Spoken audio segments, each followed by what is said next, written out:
this is a continuation, and who knows, maybe the final part in response to a comment that's linked here on the screen, which you can go back and see.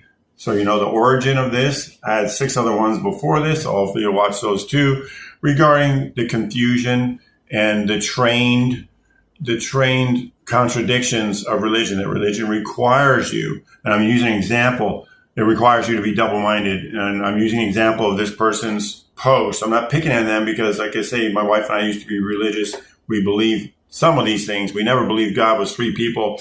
But he gives us a statement that's kind of mocking our belief, which ironically enough kind of says it, and even though it's in mockery, it says it more accurate than his translation when he says, Our translation would be, when the advocate comes, whom I will send to you from myself, the spirit of truth that is me, who goes out from myself, I will testify about me.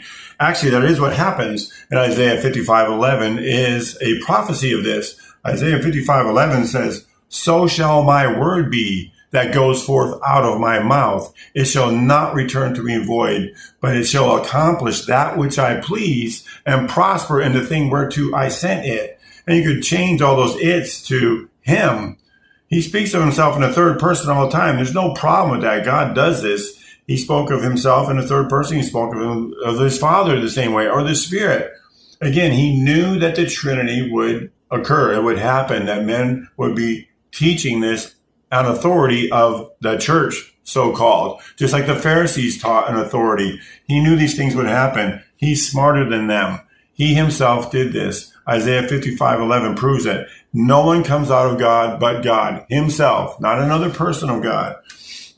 And I wanted to get to one last thing here too. He mentions the I ams, and he says that he acknowledges the divinity of Christ because of the 7 I ams, which refers to the divine tetragrammaton. Now, this is subtle language. It refers to. No, there's no reference. You don't make reference to when you say, I am the one, I am who I am that I am.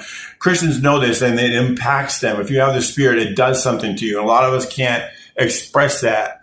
We can't elaborate on what that really means, but it's because the Spirit himself is telling us. Jesus is saying, as the Spirit in the flesh, I am that one. And it does something to us. It's not a reference. It's an identification. He is the only one. He is the one who spoke to Moses. He is the one who gave the law. He is the one who said, let there be light. He is the creator of all things. And he is the one who saves your very soul, the Father who came in the flesh, Jesus Christ. That's who your God is. Believe in him and live and have a real life. In Jesus' name, amen.